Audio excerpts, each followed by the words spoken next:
É sempre um momento muito especial quando nós finalizamos essa campanha de jejum e de oração.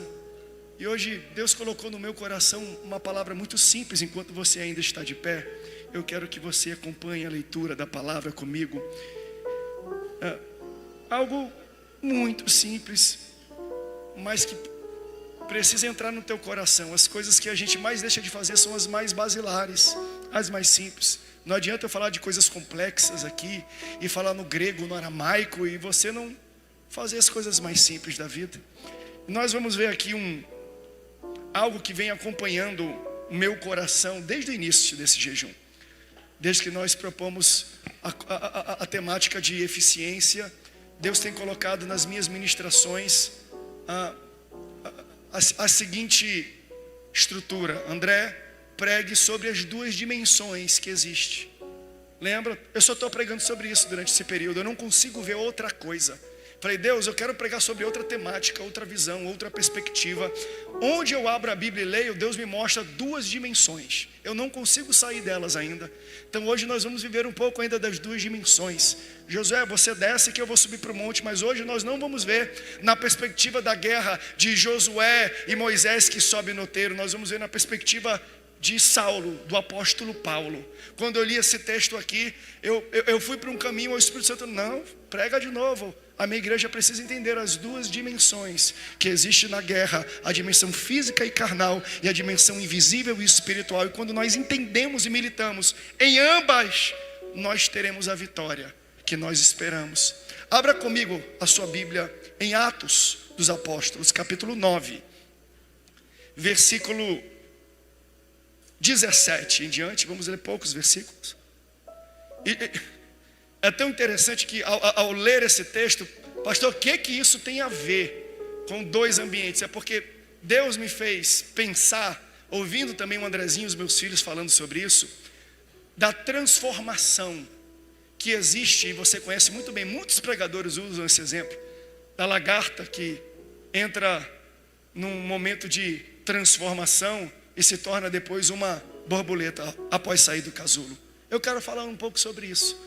Porque a lagarta, ela rasteja no chão, e a borboleta, ela voa nos ares. Então esse ser, ele tem a experiência de duas dimensões.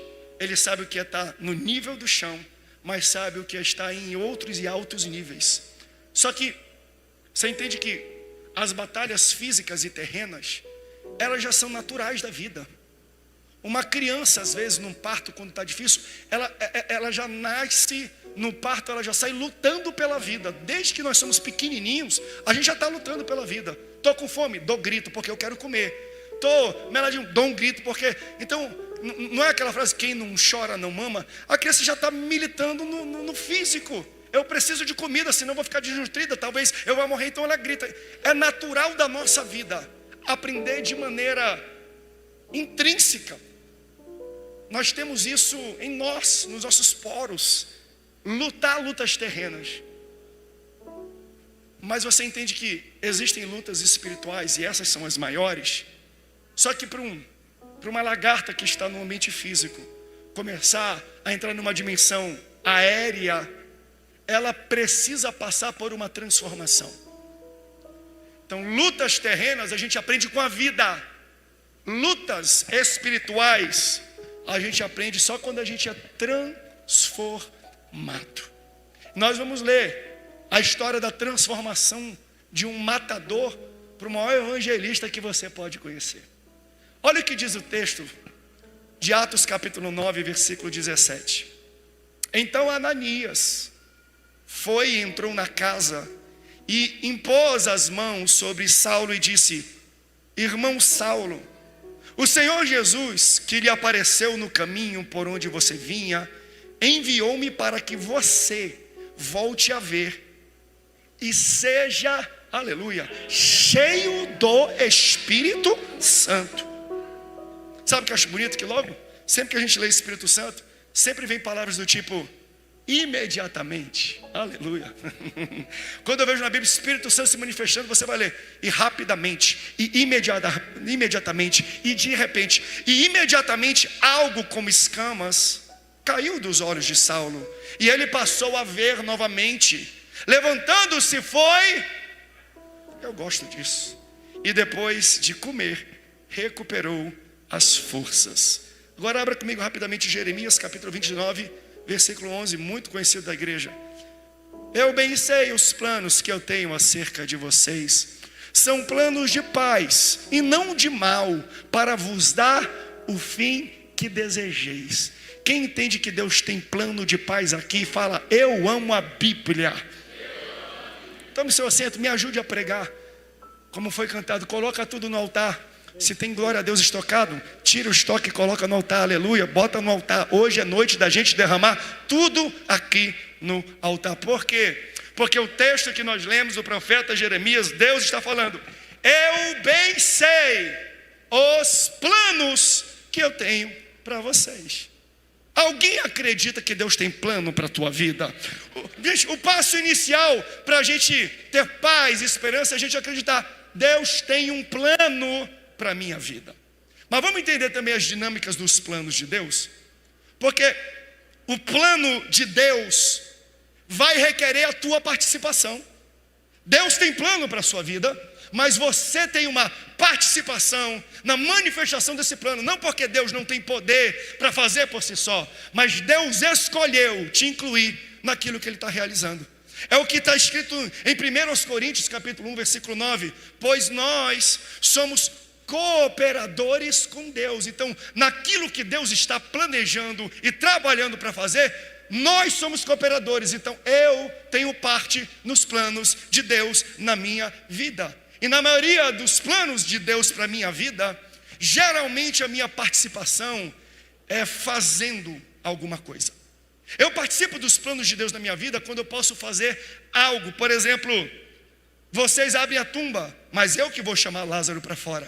Vocês enchem as talhas de água, mas é Jesus que vai transformar água em vinho. Moisés, você aponta o cajado, mas eu vou abrir o mar vermelho. Vocês dão voltas na muralha de Jericó, mas eu vou derrubar a muralha de Jericó. Ei, mulher viúva, você consegue vasilhas, mas eu vou multiplicar o azeite até as suas vasilhas acabarem. Deus tem um plano de multiplicação, de abrir, de romper, de prosperidade para a tua vida, mas Ele te convida para participar dele. Então eu participo dos planos de Deus fazendo algo, mas não é a única forma de eu participar. Eu participo dos planos de Deus não apenas pelo que eu faço, mas pelo que eu me torno. Eu gosto disso aqui. É como se Deus nos convocasse para participar, não pelo que a gente pode fazer, mas por aquilo que nós podemos nos tornar. Então, a minha transformação é o meu passaporte para participar dos planos de Deus. A minha participação nos planos de Deus está condicionada à minha transformação de vida. Então, se eu quero fazer parte dos planos de Deus, eu preciso viver uma transformação. Transformação no conceito de lagarta para borboleta. Na ciência eles chamam de metamorfose. Porque existem níveis que Deus quer nos levar. Só que eu não posso alcançar o que Deus tem para mim rastejando no chão como uma lagarta. Eu preciso começar a voar como uma borboleta. Porque não adianta eu ter sonhos de borboleta, mas instrumentos de lagarta. Não adianta eu ter projetos de borboleta, mas disciplina de lagarta. Os sonhos de Deus vão requerer que você crie asas, porque os planos de Deus são mais altos, são maiores do que os nossos. Só que para isso, preste atenção, eu preciso mais do que mudança. Eu não estou falando de mudança, eu estou falando de transformação. E eu vou entrar ainda nesse conceito, porque veja, o teu inimigo não quer que você viva os planos de Deus. Então o que ele pode fazer para te impedir? O nosso inimigo nos impede de viver os projetos de Deus e a transformação que Deus nos tem para a nossa vida, nos enganando, fazendo a gente pensar que já vivemos uma transformação. Como na verdade não vivemos transformação, vivemos uma mudança.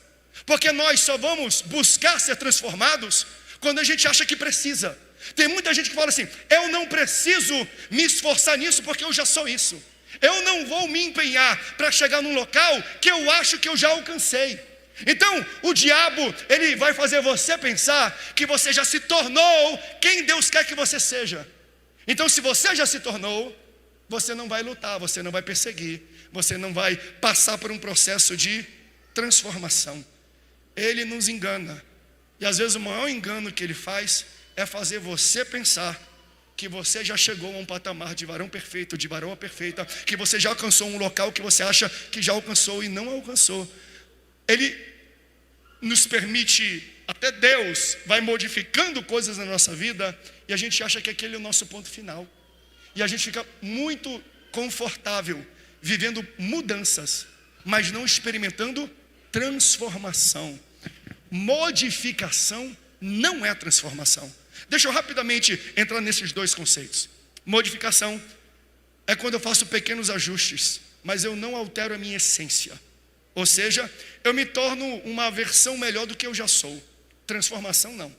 Transformação, alteração profunda, alteração fundamental, alteração estrutural e de natureza. Também no mundo animal conhecido como metamorfose. Quer ver você entender em um simples exemplo a diferença dos dois conceitos? Modificação é uma lagarta se tornar mais rápida. Transformação é um lagarto se tornar em uma borboleta. Só porque você está mais rápido não quer dizer que você foi transformado. Você pode ter vivido uma mudança, mas isso ainda não mexeu com a tua essência. E aí, esse período de jejum, esse período que Deus te guarda, te trabalha, esse período que Ele te coloca numa fase de mudança, é você que vai decidir. Você quer viver a sua vida rastejando na altura do chão como uma lagarta, ou você quer começar a voar a novos ares como uma borboleta? Você quer abraçar a transformação que Deus tem para a tua vida, ou você quer viver o dia a dia da mudança? Porque muita gente acha que só porque mudou alguma coisa, ele foi transformado. Eu não. Eu quero criar asas, porque quando eu crio asas, eu não enfrento mais as barreiras que eu enfrentava quando eu estava rastejando no chão. Porque antes eu tinha algumas vulnerabilidades por causa da minha altitude. A minha altitude era na altura dos meus pés, e Deus está falando, eu quero te elevar. É por isso que eu estou jejuando, porque quando nós jejuamos, Deus nos arranca do chão, da carne, da terra, e nos coloca numa perspectiva espiritual. Ele nos dá sensibilidade das coisas celestiais. Ele fala, tu era uma lagarta, mas depois desse processo de casulo chamado 21 dias de jejum e de oração, eu vou te elevar. Você vai criar asas, porque a tua perna te leva até aqui, mas as tuas asas te levam às alturas e aos locais que os seus pés nunca irão alcançar. Então, para que eu vou abraçar, gente, uma mudança pequena, se Deus tem uma transformação fundamental para mim? E eu quero provocar isso, porque às vezes em 21 dias não acontece tudo isso, mas é para você criar o hábito de toda vez que você precisar de uma grande transformação, existe um casulo. E esse casulo pode ser um tempo de jejum. Quer ver? Quando eu sou modificado, eu aprendo a controlar os meus impulsos, mas quando eu sou transformado, eu mudo o meu caráter. Então a modificação me faz parar de agir com inveja, mas a transformação me torna uma pessoa que não é invejosa. Enquanto você vive só de mudanças, você irá continuamente lutar contra os seus impulsos. Só que quando você vive transformação, você nem sente esse impulso.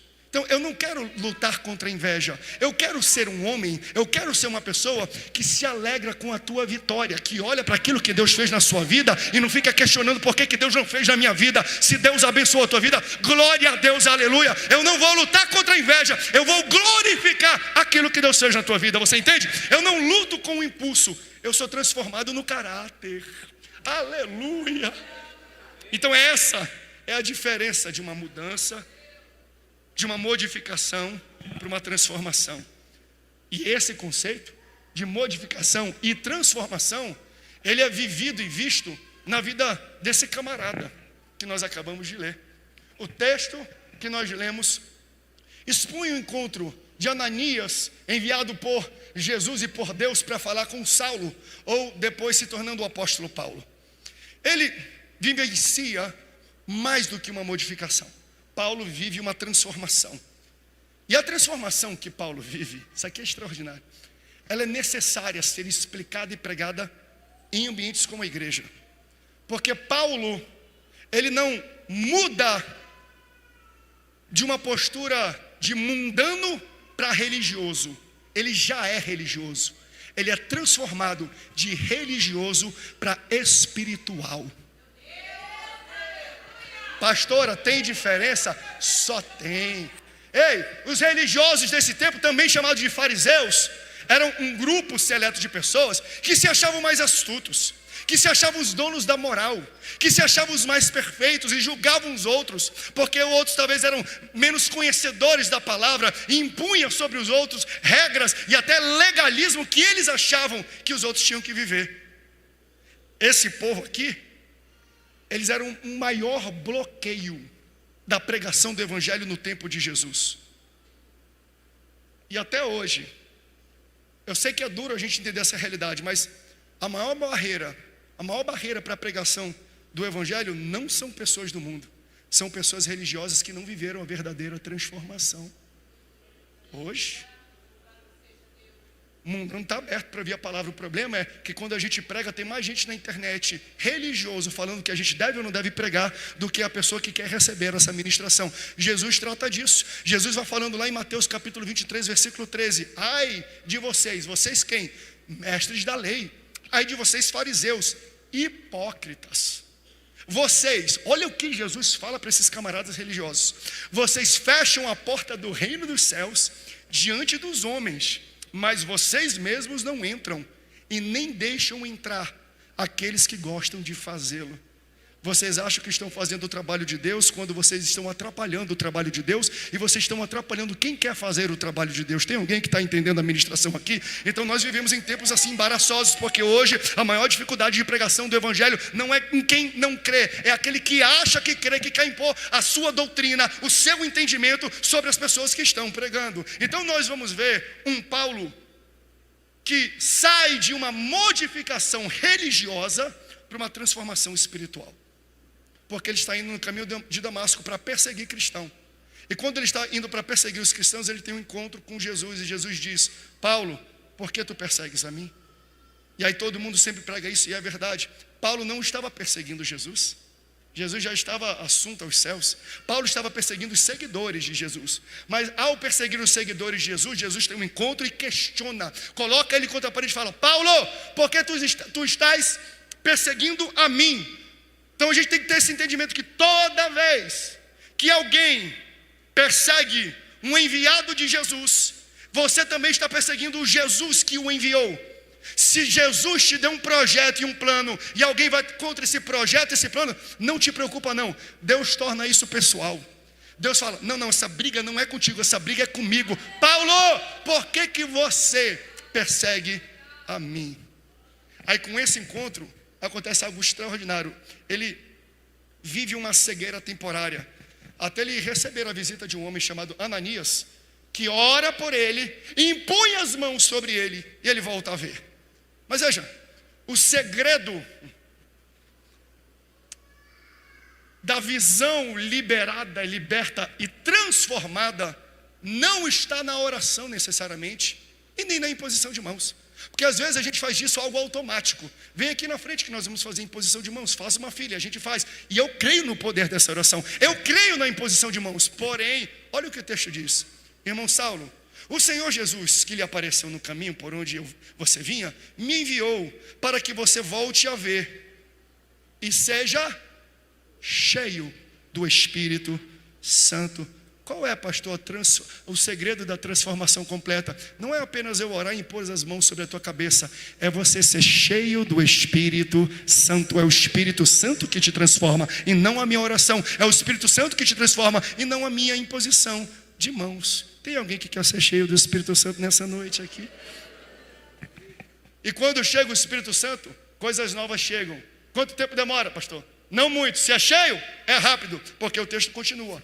Imediatamente. Eu sei que vem alguém aqui nessa noite esperando: pastor, eu quero um sinal de Deus. Quando vai ser a resposta? Seja nessa noite cheia do Espírito Santo e cheio do Espírito Santo, porque ele tem pressa e ele manda dizer: imediatamente vai acontecer. Algo como escama caiu dos olhos de Saulo e ele passou a ver novamente. Sabe o que eu acho interessante? É que quando eu sou cheio do Espírito Santo, eu passo a ver a vida de uma forma diferente. A sua visão física volta ao normal, mas junto com a visão física, Deus dá uma visão espiritual totalmente diferente e aberta para ele. Deixa eu só entrar nesse assunto para você entender o quanto é importante para Deus que a gente viva os milagres, que a gente viva prodígios, mas a gente viva a transformação que vem acompanhado de tudo isso. Lá em Marcos, capítulo 8, em Betsaida, um cego é trazido até Jesus. E Jesus usa uma metodologia muito esquisita para curar esse cego. Ele pega e cospe no olho do rapaz. Se eu fosse fazer isso aqui hoje, minha sogra contigo, a internet ia bombar. Pastor cospe na sogra na frente de todos para demonstrar a cura, mas no final dá um pedaço de bolo para ela para pedir desculpa. Já pensou como seria isso aqui na internet nos dias de hoje? Jesus cospe no olho desse rapaz. E aí tem todas aquelas ligações que nós pregadores gostamos de fazer, mas para mim faz sentido essa aplicação. O que Jesus talvez esteja querendo fazer aqui? Colocando o DNA no rapaz. Porque hoje, se você quer saber quem é o meu pai, quem são os filhos, qual é a ligação, se você quer entender um pouco dos atributos que uma pessoa carrega, as características e traços físicos, tudo isso é coletado pelo DNA através da saliva. Então na saliva existe o DNA que determina características, atributos e traços físicos. Jesus cospe no rosto desse rapaz e fala assim: antes de te dar a cura, deixa eu colocar os meus traços em você. Antes de te dar a cura, receba um pouco das minhas características, receba os meus atributos primeiro, porque o problema nos dias de hoje é que nós queremos a cura de Jesus, mas não queremos as características de Jesus. Nós queremos viver a transformação de Jesus, mas não queremos receber os traços de Jesus na minha vida, porque Jesus quer consertar o teu olho, aí Ele conserta, você vai ver a vida como Jesus vê. Aí você vem aqui pedindo, fazendo uma campanha financeira, e Deus abençoa e te dá um romper financeiro, mas não é para você só ter dinheiro, é para você começar a investir o seu dinheiro como Jesus investiria. Quando Jesus te transforma, não é para você só parecer bem, é para você parecer com Ele. Porque Saulo tem um encontro e torna-se cego. Quando ele reassume a visão, ele não vê como Saulo, ele vê como Jesus. Aleluia. O texto fala, e não demorou, foi imediatamente. Ele vive um processo imediato de mudança de visão, não visão física, mas visão espiritual, visão no coração. E Jesus quer dar essa visão para essa igreja. Se você passar pelos processos, pelo casulo de Jesus, você vai começar a andar como Jesus anda, ver a vida como Jesus vê. Você vai abençoar as pessoas como Jesus abençoa. Saulo viveu isso, ele foi para matar, ficou cego. Quando ele voltou, começou a pregar. Olha a continuidade do texto, Atos 9, versículo 20. Logo começou a pregar nas sinagogas que Jesus é o Filho de Deus. Todos que ouviam ficavam perplexos e perguntavam: não é ele o homem que procurava destruir em Jerusalém aqueles que invocam este nome? E não veio ele para cá justamente para levá-los presos aos chefes dos sacerdotes? Ué, ele veio aqui para aprender e ele está pregando? Ele veio aqui para matar esse povo, agora ele está liderando esse povo? Todavia, Saulo se fortalecia cada vez mais e confundia os judeus. Meu irmão, eu oro para isso, que Deus nesse período tenha começado uma transformação tão grande na tua vida que vai confundir as pessoas que convivem com você. Te prepara, sabe aquelas rodas de amigos que falavam assim: rapaz, tu gostava de estar com a gente, não gosta mais. O que aconteceu na tua vida? Deus vai confundir as pessoas, tamanho a transformação, tamanho aquilo que Ele vai fazer na tua vida. O texto mostra não apenas o que transformou, mas como foi transformado. A igreja, a palavra de Deus, não é apenas para a gente expor o que precisa ser mudado na sua vida, mas para ensinar você como é que você muda. Até porque eu não quero chegar na igreja e sair com mais questionamentos. Eu fui no culto, tem culto que é assim, eu entro com algumas dúvidas, eu saio com mais dúvida ainda, porque eles só falam o que tem de ruim na minha vida. Eu falo, ok, mas como é que eu conserto o que tem de ruim na minha vida? Só que esse texto, ele é tão completo que ele não apenas mostra o que ele transformou, mas como foi transformado. Olha aqui, ó. Nós, em igrejas, principalmente igrejas pentecostais, precisamos aprender coisas a mais sobre o Espírito Santo. Talvez o que eu venha dizer aqui seja algo muito antigo para uns, mas eu tenho certeza que vai ser algo inédito para outros. Porque muitas vezes nós somos ensinados Não de maneira errada, mas de maneira incompleta. Nós, pentecostais, somos ensinados a possuir o Espírito Santo quando nós somos salvos, quando nós somos batizados, como nós somos cheios do Espírito Santo. Mas muitas vezes nós não somos instruídos a como cooperar com Ele.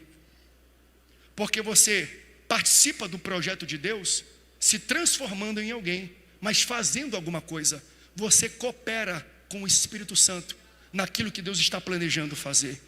Então nós sabemos muito bem ser usados pelo Espírito Santo na igreja, mas não deixamos ser usados pelo Espírito Santo lá na rua, lá no trabalho, lá na faculdade. Aqui a gente louva, dá glória a Deus, aleluia, rajada de língua estranha, revelação e profecia. Mas quando chega lá fora a gente fica calado, porque nós sabemos ser usados aqui, mas nós não cooperamos com o Espírito Santo para transformar quem realmente está precisando de uma palavra de revelação e uma palavra de transformação. Então eu quero lembrar cada um de vocês aqui na igreja, vocês são coparticipantes, cooperadores e trabalhadores dos projetos de Deus, para que eles se tornem realidade. E esse texto nos mostra o que precisa ser feito para sermos cooperadores do plano de Deus através do seu Espírito. Como é que o Espírito Santo me transforma para começar a cooperar com Ele? Aqui eu vou falar 3 formas ou 4 formas dentro do tempo que eu tenho e eu finalizo. Uma mensagem simples, mas uma mensagem que você precisa aplicar. Não seja apenas usado pelo Espírito Santo, seja cooperador com aquilo que Ele quer fazer nesse mundo. O Espírito Santo, quando Ele quer me transformar, me colocar num casulo, Ele primeiro usa revelação. Veja, a cegueira física de Paulo também aponta para uma cegueira espiritual que nós vivemos. E o Espírito Santo precisa falar com a gente, como Ananias falou com Saulo. Ele precisa apontar para mim e para você erros que nós temos, que nem a gente sabe. Porque talvez a gente está vivendo pensando que foi transformado, mas na verdade fomos apenas mudados e achamos que estamos perfeitos, estamos top, a gente está legal, até que o Espírito Santo nos constrange, aponta através de uma leitura, de uma palavra, de uma pregação, aponta através de um louvor, de uma profecia ou até uma revelação de alguém, um pecado ou um peso que nós carregamos e a gente nem sabe que carrega. E quando o Espírito Santo faz isso, Ele não faz para destruir você, mas para corrigir, para que você seja completamente transformado. Então existem coisas invisíveis em mim, André, que eu não sei, que estão me machucando. E o Espírito Santo usa pessoas, usa ministrações, usa a escola bíblica dominical para apontar, André, corrige isso. E geralmente, o patamar, o ambiente mais perigoso que muitos podem se encontrar para deixar de sofrer essa transformação através da revelação, chama-se sucesso. Nada é tão perigoso como o sucesso. Porque muita gente acha que só porque está dando certo, ele está totalmente transformado. Ei, tem como você ter sucesso sem ser transformado? Tem como uma igreja progredir em número de pessoas sem ela ser transformada?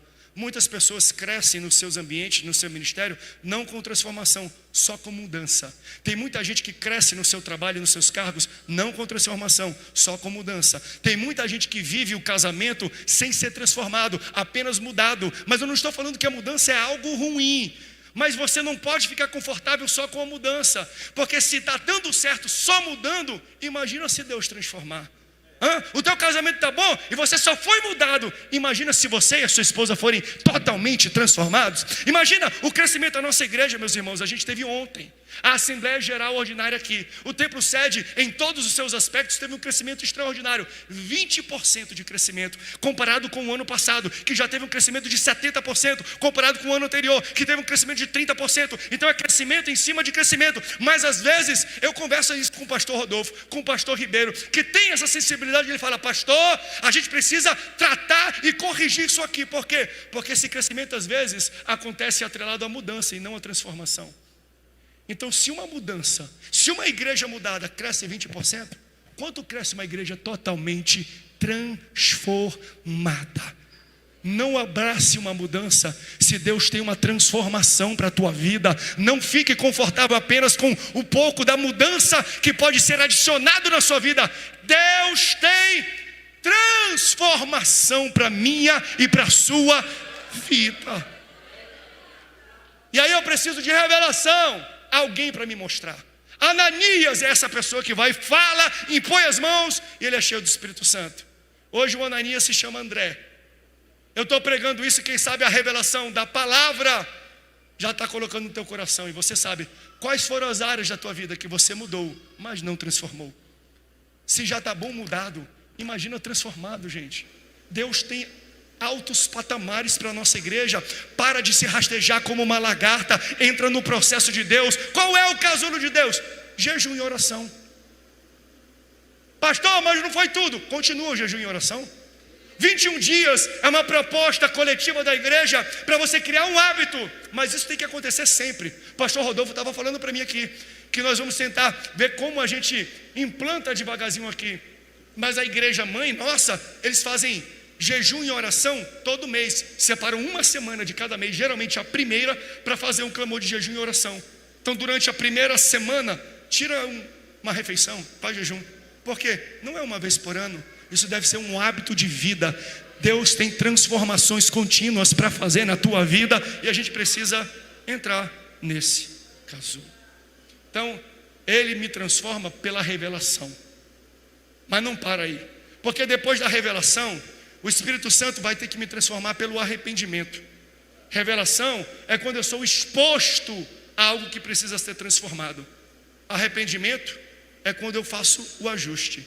Porque se eu não me arrependo, eu estou fazendo uma péssima mordomia da revelação. Deus chama alguém, levanta alguém, prepara alguém, entrega. Eu falo, é verdade, eu não faço nada. Você não mostra arrependimento. Arrependimento é mudança de trajeto. Arrependimento não é apenas a mudança de um comportamento. É a mudança, você está indo para cá e você vai para lá. Estou indo para a esquerda, eu vou para a direita. Estou indo para frente, eu vou para trás. Transformação é uma mudança total de trajeto. Então, se você quer ser bom mordomo da revelação que Deus está te dando, comece a agir e seja transformado. Porque quando a gente passa por isso, pastor, como é que eu sei que eu estou vivendo esse casulo, essa transição, essa transformação? Quando você passa pelo que Paulo passou.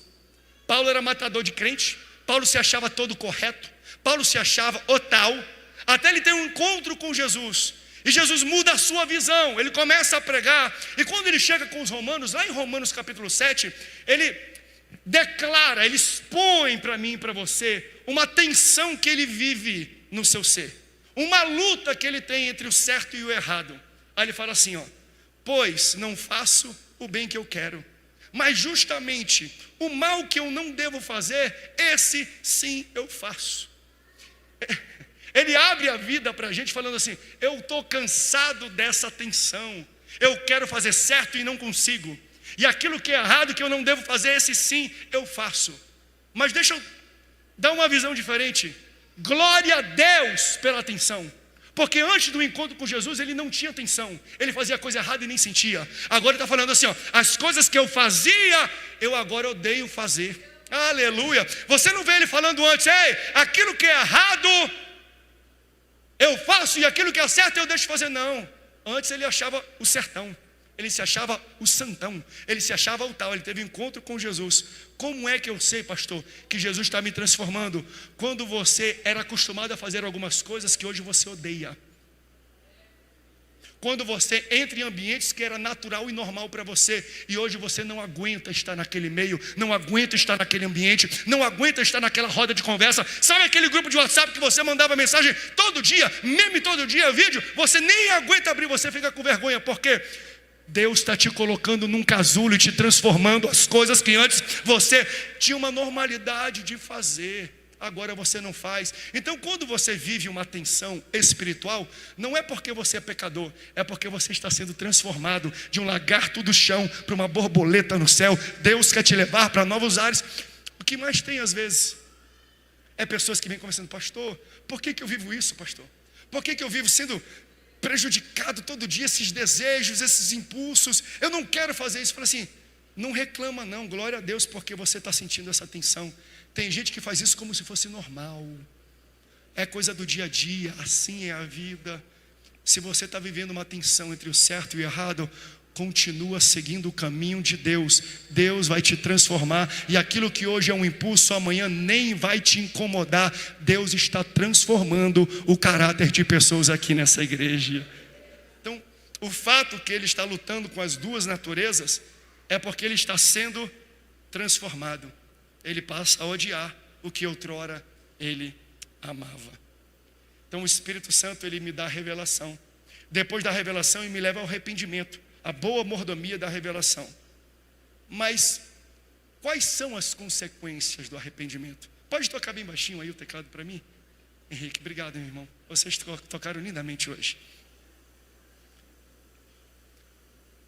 Quando eu me arrependo, eu começo a agir em cima da revelação, eu vou passar por um período que eu gostaria de apresentar como isolamento. Paulo era fariseu. Paulo tinha o grupo religioso dele.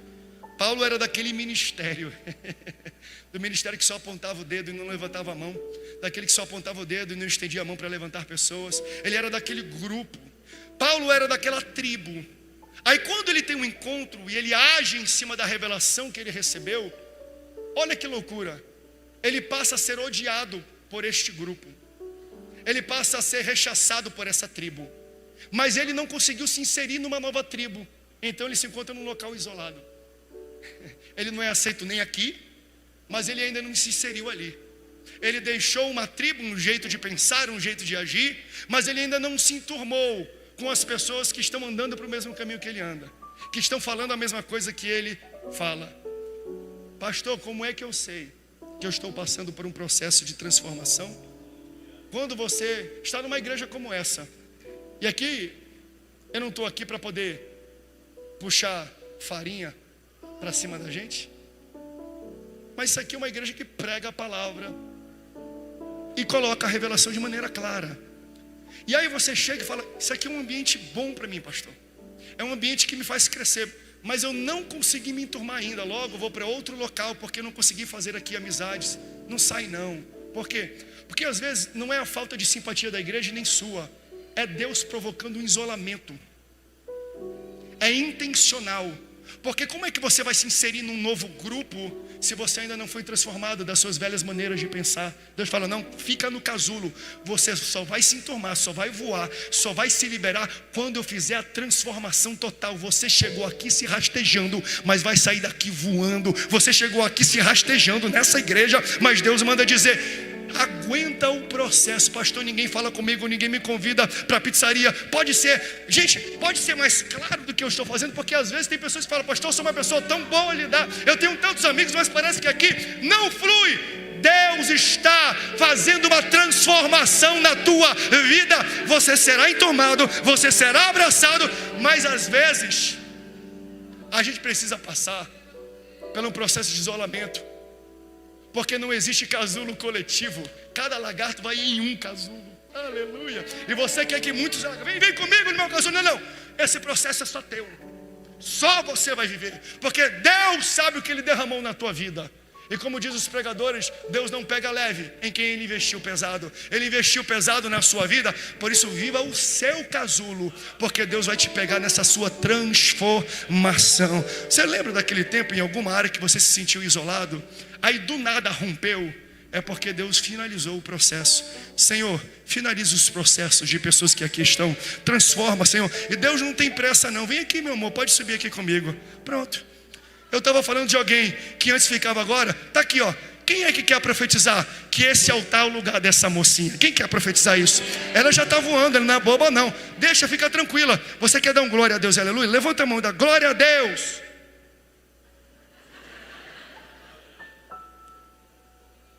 Vem aqui com a mamãe, vem aqui. Que o pastor está suando, o pastor está correndo. Pega aqui, pastor Rodolfo. Vai acostumando com menina, pastor Rodolfo. Vê se Deus te dá uma menina em nome de Jesus.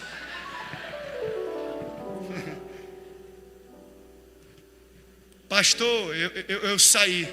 Ele não participa mais dos fariseus, mas ainda não faz parte dos cristãos.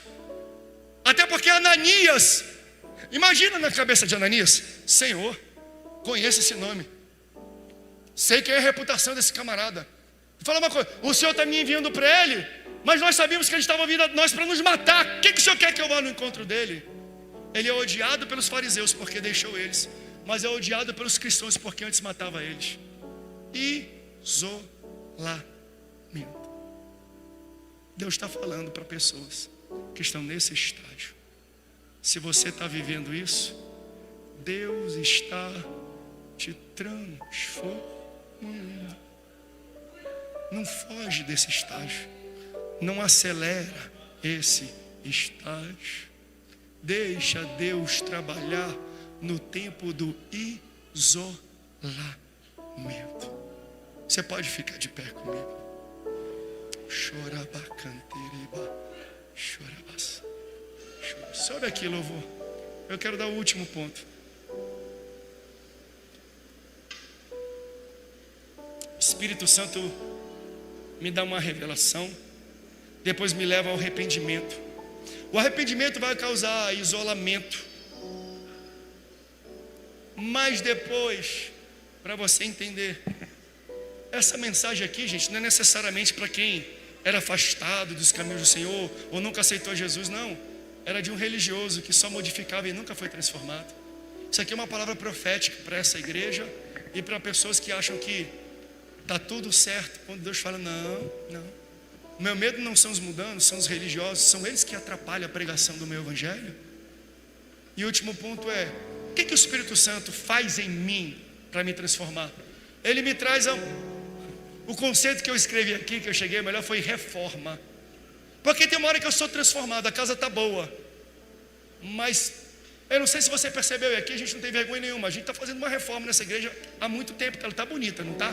Hoje eu percebi que estava chovendo muito e caiu um pinguinho aqui, nós transformamos, fizemos reforma em tudo aqui de maneira ótima, mas por alguma razão tem que esperar chover para ver o que vai acontecer. Ou seja, mesmo sendo transformado, nós temos que viver em uma reforma contínua. Quando eu digo reforma contínua, gente, não é no conceito teológico que nós temos hoje dos reformados teológicos. Para mim não tem reforma. Para mim reforma é você sempre estar aberto para melhorias, para expansões que estão dentro dos limites da palavra. Só que muitas vezes teologia reformada, e aqui não digo para bater ou falar mal, mas é um entendimento meu pessoal, ao invés de se abrir para o novo do Espírito Santo, quer limitar o Espírito Santo, dizendo, não, ele não faz mais isso, ele só fez naquele tempo, só faz naquele tempo. Isso não é reforma, isso é enclausuramento. Meu Deus. Porque fala a verdade, nós como Assembleia de Deus, se a gente tiver medo do novo, nós estamos dando um tiro no pé. Porque nós somos o resultado de uma inovação espiritual. Até a Assembleia de Deus pisar, os missionários chegarem aqui, ninguém era batizado com o Espírito Santo, ninguém falava em línguas, ninguém tinha manifestações como nós temos. Aí quando chegou o Espírito Santo, a gente começou a fazer coisa diferente do que todo mundo. Nós somos produto de uma inovação espiritual, de pessoas que estavam abertas dizendo, eu tenho essa experiência contigo, Espírito Santo, mas se tu quiser fazer mais, mas se tu quer me mostrar mais coisas, mas se tu quiser levar a minha visão e me fazer experimentar coisas novas, estando dentro da palavra, vai com tudo, Espírito Santo. Nesse lugar, tu és real, te manifesta nesse lugar, Espírito Santo. Então a nossa igreja tem que viver assim. Nós temos que viver continuamente falando, Espírito Santo, eu não sei qual é o próximo sopro, qual é a próxima onda, qual é a tua metodologia. Jesus cuspia, Jesus fazia lama, Jesus estalava o dedo, Jesus falava com a boca, Jesus botava na lama e mandava no rio. Jesus tinha metodologias que poderiam ser questionáveis, mas dava certo. Então às vezes nós temos que estar aberto, ou seja, eu tenho que reformar toda hora. O que é isso? Melhoria contínua. Você não chegou na estatura de varão ou de varoa perfeita. Melhora, porque a caminhada do justo é como a luz da aurora que vai clareando, clareando, reformando, reformando, melhorando, melhorando, até se tornar dia perfeito. Doutrinariamente, nós como igreja somos bem resolvidos. Até Jesus voltar, a gente talvez não tenha muitas mudanças doutrinárias, e não teremos mudanças doutrinárias, já estamos resolvidos. Mas manifestações do Espírito Santo, eu estou esperando um novo sopro de Deus. Pensa numa pessoa que anseia. O pastor Jefferson fala muito nas postagens, viva com sede. Eu vivo com sede daquilo que o Espírito Santo pode derramar nas minhas papilas degustativas. Eu quero experimentar algo que eu nunca experimentei antes, e eu sei que o Espírito Santo tem mais. Nós não descobrimos, nós não nos aprofundamos em tudo que o Espírito Santo tem. Eu quero tudo. Eu quero tudo. Eu quero tudo. E para isso, eu preciso me reformar continuamente.